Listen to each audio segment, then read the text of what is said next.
Shalom, Bapak, Ibu, dan saudara-saudara kekasih dalam nama Tuhan kita, Tuhan Yesus Kristus. Selamat Hari Natal dan selamat bertemu kembali di YouTube saya, Pendeta Rudolf H. Pasaribu Channel. Dengan dan lewat channel ini, saya komit untuk senantiasa menyebarkan pengajaran firman Tuhan karena saya percaya berlandaskan Yesaya pasal 55 ayat 11 bahwa firman Tuhan yang saya dan bahkan Bapak, Ibu, dan saudara-saudara semuanya juga ikut sebar lewat apapun, termasuk lewat video ini, tidak akan kembali dengan sia-sia, tetapi akan bekerja sendiri lewat kuasa dan berkat urapan Roh Kudus. Mari Bapak, Ibu, dan saudara-saudara semuanya, saya ajak untuk membantu saya menyebarkan pengajaran firman Tuhan khotbah di perayaan Natal kedua 26 Desember 2020. Terambil dari Injil Yohanes pasal 3 ayat 14 sampai dengan ayat 21 dan epistel pembacaan dari kitab Galatia pasal 4 ayat 4 sampai dengan ayat 7. Diikat oleh topik atau tema kasih yang menyelamatkan. Dalam bahasa Batak dituliskan, Holong ni debata na paluahon. Saya baca untuk kita. Mari Bapak, Ibu, dan saudara-saudara semuanya simak pembacaan firman Tuhan berikut ini. Judul perikop Yohanes pasal 3 mulai dari ayat 1 sampai dengan ayat 21 adalah percakapan dengan Nikodemus, dan khotbah kita mulai dari ayat 14 sampai dengan ayat 21. Dan sama seperti Musa meninggikan ular di padang gurun, demikian juga Anak Manusia harus ditinggikan, supaya setiap orang yang percaya kepadanya beroleh hidup yang kekal.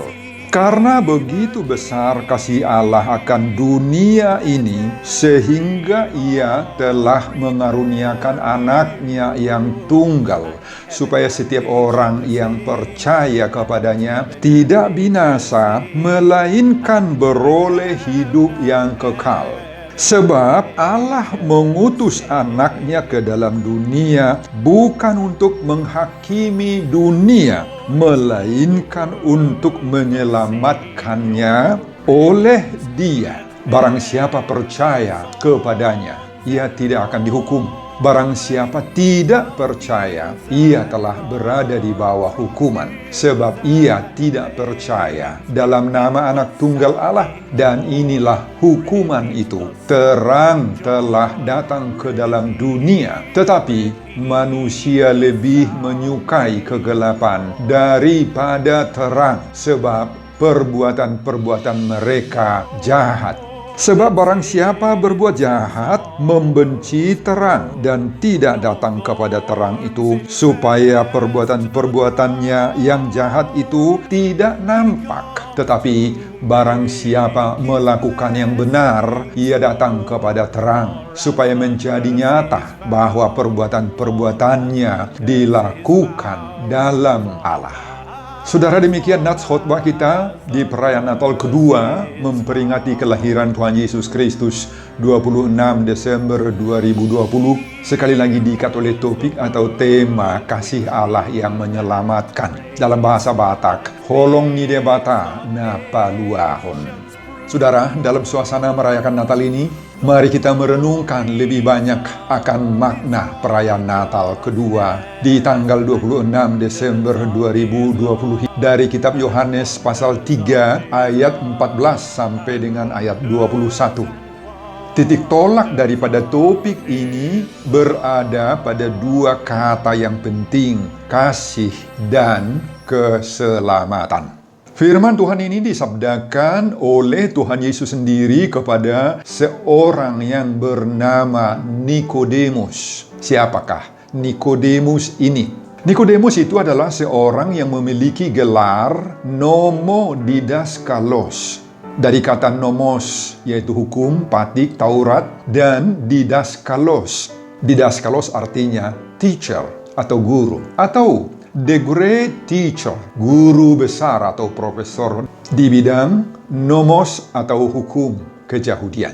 Saudara, jabatan ini sangat tinggi bagi orang Yahudi. Dialah yang mengetahui semua seluk-beluk hukum patik atau nomos, ruhut-ruhut, aturan-aturan keyahudian, mulai dari hal-hal yang terkecil sekali hingga yang terbesar. Seorang nomo didaskalos itu pasti sudah mengetahui, bahkan menghafal semua aturan-aturan keyahudian serta menghidupinya. Bagi mereka, dengan menjalankan semua aturan-aturan nomos dari keyahudian ini, maka mereka percaya akan mendapatkan keselamatan. Itu sebabnya Nikodemus datang menghampiri Yesus malam hari, karena dia mendengar Yesus membawa pengajaran baru yang berbeda dari apa yang selama ini diketahuinya dan dipraktekkannya, terutama soal keselamatan. Saudara, dalam diskusi antara Nikodemus dan Yesus, mereka membahas bagaimana agar kita mendapatkan kerajaan sorga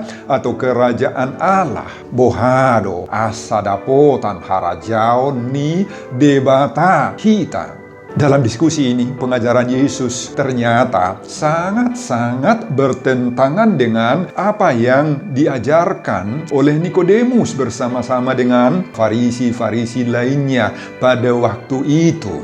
Apa yang bertentangan itu? Yesus mengajarkan 2 poin. Kasih dan keselamatan itu adalah untuk seisi dunia ini. Seisi dunia. Dalam bahasa Yunani disebut ton kosmon. Semua manusia, semua suku, ras yang ada di alam semesta di bumi ini tanpa kecuali. Jadi, segala bangsa-bangsa itu bukannya untuk ditumpas, melainkan untuk dikasihi oleh Tuhan Allah.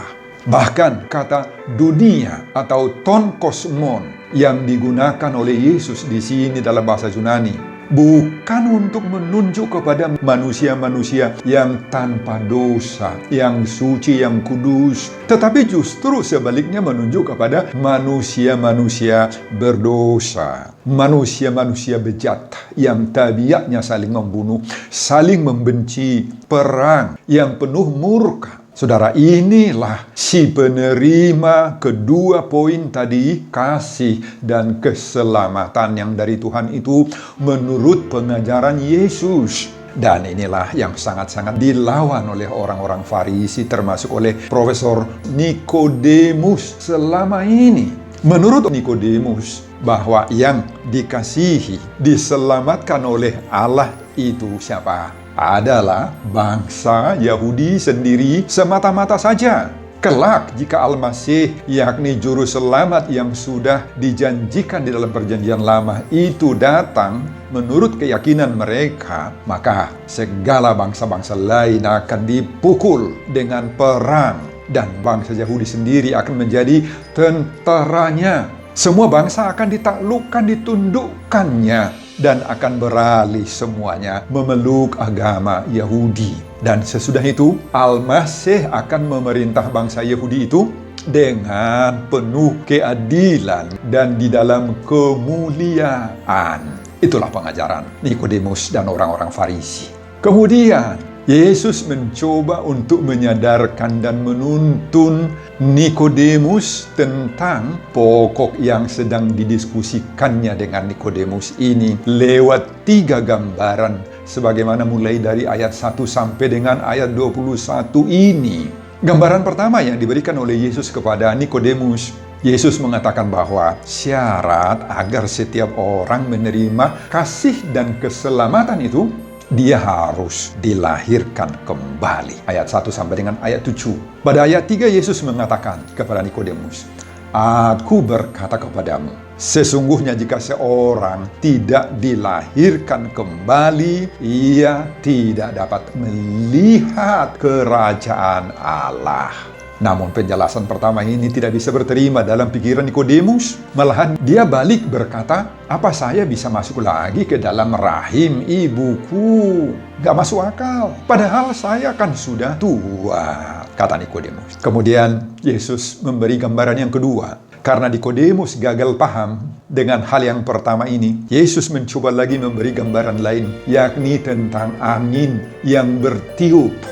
Angin yang bertiup kita dengar bunyinya, tetapi tidak tahu kita dari mana asalnya, dari mana datangnya, dan kemana ia pergi, kata Yesus pada ayat 8 sampai dengan ayat 13. Inilah gambaran orang yang dilahirkan kembali, kata Yesus kepada Nikodemus itu. Kita tidak tahu prosesnya dia dilahirkan bagaimana, tetapi bisa terjadi. Tidak bisa dianalisis oleh logika berpikir dan ilmu pengetahuan oleh otak manusia, tetapi bisa terjadi, kata Yesus. Saudara, ini pun tidak bisa masuk akal nalar dari Nikodemus. Sehingga Nikodemus itu berkata pada ayat 9, bagaimanakah mungkin hal itu terjadi? Semua hal-hal yang bersifat khususnya menyangkut dengan hal-hal rohani tidak masuk akal Nikodemus. Selalu saja dia mengatakan, bagaimana mungkin? Bagaimana mungkin? Saudara, orang pintar seperti Nikodemus, orang yang terdidik punya title yang banyak, guru dan bahkan profesor, kalau tidak bertobat, akan sulit memahami, menerima hal-hal yang rohani, hal-hal yang sorgawi. Ini pelajaran bagi kita Bapak Ibu. Orang pintar sulit bertobat kalau dia mengandalkan rasionya, cara berpikir otak manusiawinya dalam memahami rahasia kerajaan Allah. Nggak bisa. Gambaran yang ketiga, karena Nikodemus gagal paham juga dengan keterangan yang kedua, Yesus mencoba lagi mengajar Nikodemus sang profesor ini dengan menggunakan fakta historis, fakta sejarah yang dialami oleh nenek moyang Yahudi atau Israel. Mudah-mudahan ini bisa berterima dalam pikiran Nikodemus, pikir Yesus. Itu terambil dari ayat 14-15 khotbah ini. Yesus mengembalikan ingatan Nikodemus saat nenek moyang mereka dalam perjalanan dari Mesir ke tanah Kanaan dulu bersungut-sungut terus, memberontak terus, melawan Allah terus. Mereka mengatakan kepada Musa, mengapa kamu memimpin kami keluar dari Mesir, Musa? Supaya kami mati di padang gurun ini? Sebab di sini tidak ada roti dan tidak ada air, dan akan makanan hambar ini kami telah muak, kata mereka kepada Musa. Akibatnya Tuhan menyuruh ular-ular tedung, uluk-uluk tulung api dalam bahasa Batak, memagut mereka, dan banyak korban, banyak yang mati. Saudara, atas dorongan dan permintaan bangsa itu, kemudian Musa berdoa kepada Tuhan, dan Tuhan menyuruh Musa untuk membuat ular tembaga dan menyuruh semua bangsa Israel menatapnya, memandangnya, melihatnya, dan semuanya sembuh. Saudara, gambaran yang keempat, memang setelah gambaran ketiga tadi disampaikan oleh Yesus kepada Nikodemus, tidak ada lagi reaksi dari Nikodemus. Namun, Yesus menambah lagi gambaran penjelasan keempat ini dengan menggunakan sinar, terang, cahaya. Itu ayat 19 sampai dengan 21. Yesus mengatakan, terang telah datang ke dalam dunia, tetapi manusia lebih menyukai kegelapan daripada terang. Saudara, demikian isi khotbah di perayaan Natal kedua memperingati kelahiran Tuhan Yesus Kristus 26 Desember 2020. Dua poin penting yang dari tadi kita sebut-sebut yang perlu kita renungkan dalam perayaan Natal ini adalah kasih Allah dan keselamatan. Dalam perayaan Natal ini kita diingatkan siapakah yang mendapat kasih Allah dan keselamatan itu. Saudara, mari kita lihat satu persatu. Siapa? Pertama, orang yang dilahirkan kembali. Apa artinya? Dan bagaimana gambaran dari hidup orang yang sudah dilahirkan kembali itu? Kata Yunani yang dipakai di sini, genetenai anoten. Arti sebenarnya menerima nafas, hidup, sifat, perilaku karakter baru yang datangnya dari anoten. Anoten itu artinya above, sorga Allah. Saudara, meski Nikodemus seorang terpelajar, bahkan seorang guru pengajar, guru besar di bidang agama, ternyata Nikodemus belum memahami bagaimana arti dan proses pertobatan yang sesungguhnya. Sebagai seorang pemimpin agama, tetapi dia tidak memahami apa yang dimaksud dengan lahir baru. Istilah lahir baru ini kedengaran sangat asing di ruang telinga Nikodemus, karena dia menyangka lahir baru itu harus masuk lagi ke dalam kandungan rahim daripada ibunya. Itu sebabnya pada ayat 4 Nikodemus mengatakan, bagaimanakah mungkin seorang dilahirkan kalau ia sudah tua? Dapatkah ia masuk kembali ke dalam rahim ibunya dan dilahirkan lagi? Saudara, lahir baru adalah proses rohani, di mana kita mau mengubah dan memperbaharui perilaku kita. Semua perilaku kita, karakter kita, sifat-sifat manusiawi lama kita harus dibuang dari dalam diri kita. Tentu oleh kuasa Roh Kudus. Dan kita menerima perilaku baru, karakter baru, sifat-sifat baru yang datangnya dari sorga, dari Roh Kudus. Saudara, sifat dan karakter lama kita itu adalah produk daripada dunia manusiawi dagingia dan sudah dilumuri oleh pengaruh-pengaruh dosa iblis setan. Suka marbada, suka menipu, suka berbuat ujaran-ujaran kebencian, berbohong, dan lain-lain. Semua unsur-unsur ini harus dibersihkan agar kita layak mendapat kasih dan keselamatan yang diberikan oleh Tuhan. Keselamatan yang dari Tuhan itu sangat-sangat mahal, Bapak Ibu. Mahal sekali. Yesus mempertaruhkan dirinya mulai dari saat turun dari sorga, lahir menjadi manusia sebagaimana kita rayakan saat Natal ini, bahkan mati untuk menebus dosa-dosa kita. Tetapi bangkit serta naik lagi ke sorga. Saudara, untuk mendapatkan anugerah termahal dari Tuhan Allah, yakni kasih dan keselamatan ini, hanya satu saja yang diminta oleh Tuhan kepada kita. Kita mau lahir baru. Kita mau menerima sifat-sifat yang baru, menjauhkan sifat-sifat kotor itu tidak berkenan kepada Allah. Inilah yang diingatkan oleh perayaan Natal kedua 26 Desember ini bagi kita, Bapak Ibu. Amin, Bapak Ibu. Yang kedua, siapa yang menerima kasih dan keselamatan? Orang yang percaya kepada Yesus Kristus. Saudara, dengan lembut, Yohanes 3 ayat 16 mengatakan, supaya setiap orang yang percaya kepadanya tidak binasa, melainkan beroleh hidup yang kekal. Saudara, kata percaya yang digunakan di sini berasal dari bahasa Yunani pistis, pisteo, atau pisteuein. Kata percaya atau pisteo ini mengandung 3 unsur utama. 1, adanya keyakinan yang kokoh dalam diri kita bahwa Yesus Kristus itu adalah anak Allah dan satu-satunya juru selamat manusia.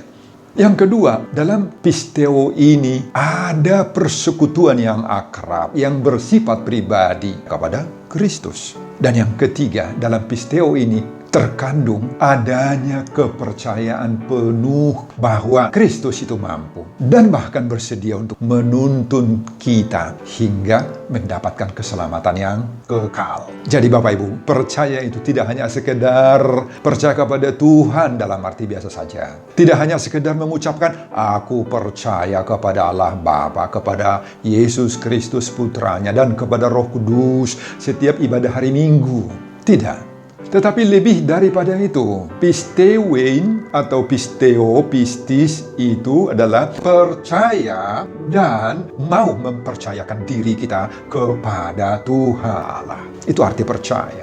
Banyak orang yang hanya percaya kepada Tuhan, Bapak Ibu, tetapi tidak mau mempercayakan dirinya kepada Tuhan.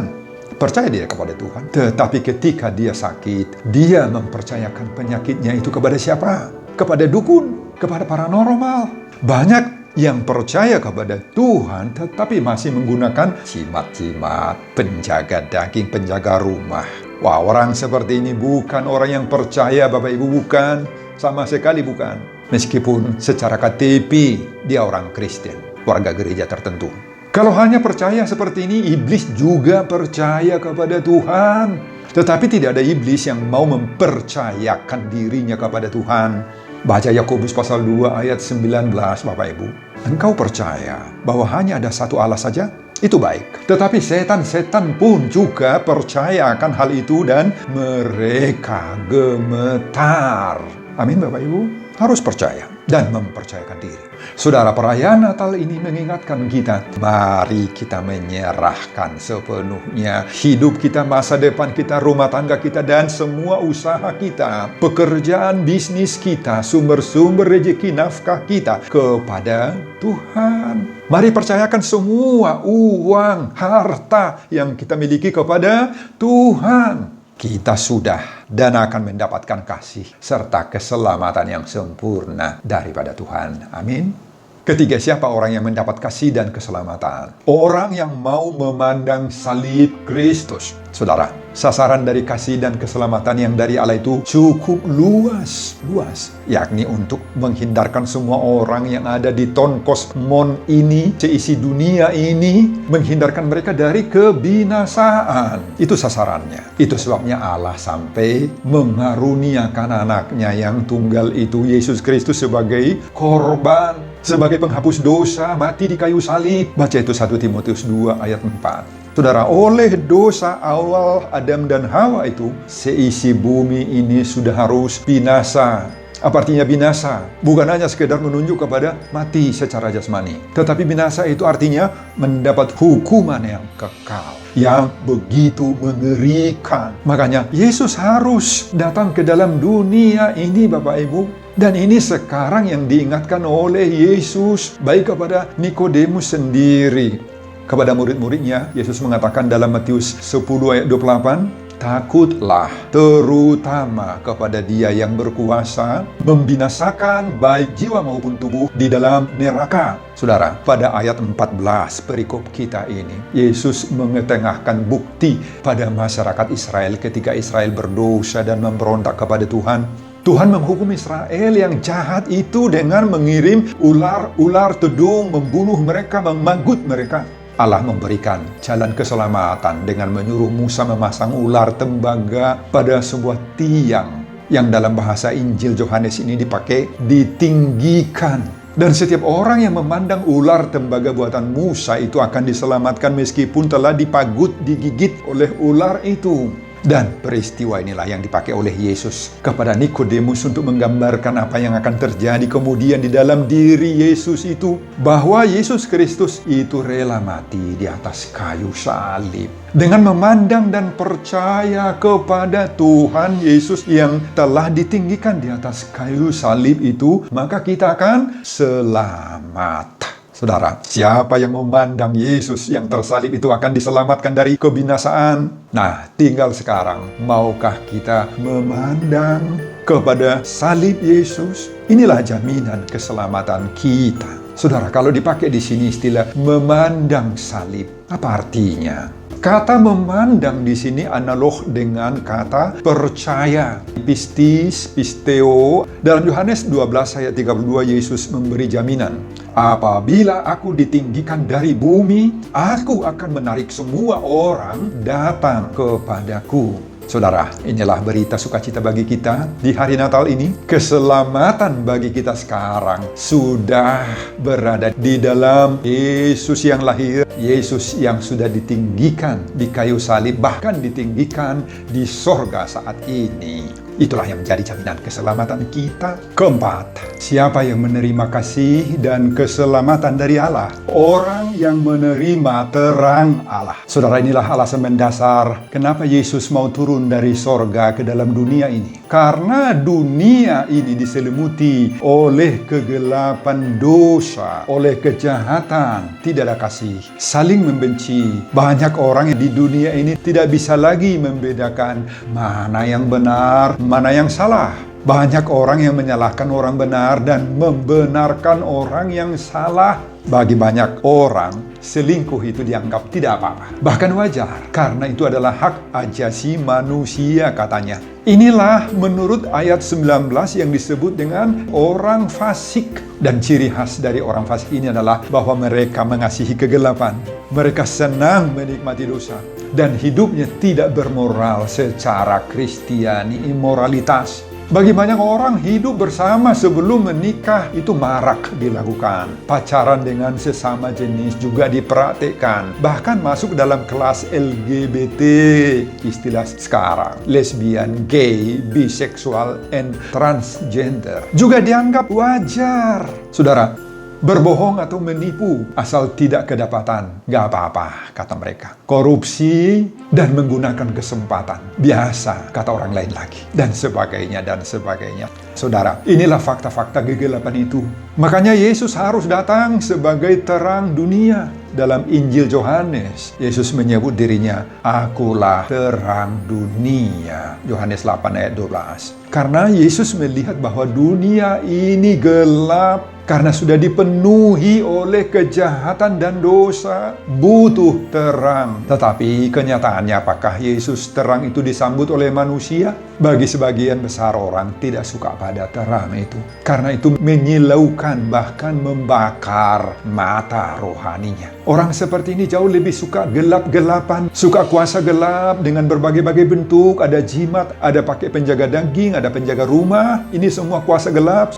Suka yang gelap-gelap ini, harta gelap, uang gelap, pekerjaan gelap, suka cari wanita gelap juga, pacar gelap, istri gelap, bahkan memiliki ijazah gelap, suka dengan LGBT tadi, dan berbagai-bagai kegelapan-kegelapan lainnya. Inilah dunia untuk banyak orang. Mari Bapak Ibu, di hari Natal nan indah ini, nan penuh damai sejahtera ini, terima terang surgawi itu dalam dirimu. Ini langkah pertama, menerima, menghidupi terang itu, agar kita bisa memancarkan sinar terang itu ke seluruh dunia di mana kita berada, terutama ke dalam dunia kegelapan tadi. Setelah terima terang, sekarang tugas kita adalah, mari tunjukkan, buktikan dalam diri kita bahwa kita harus ikut memerangi dunia kegelapan ini lewat pembersihan dan pengudusan diri kita sendiri masing-masing dulu. Jangan ada kesempatan untuk hidup bertoleransi dengan semua kegelapan-kegelapan itu, Bapak Ibu, nggak ada. Terang dan gelap tidak bisa bersatu. Nggak bisa. Kita tidak bisa mengabdi pada dua Tuhan, kata Yesus dalam Matius pasal 6 ayat 24. Jangan ada di antara kita lagi yang mengizinkan hidupnya remang-remang.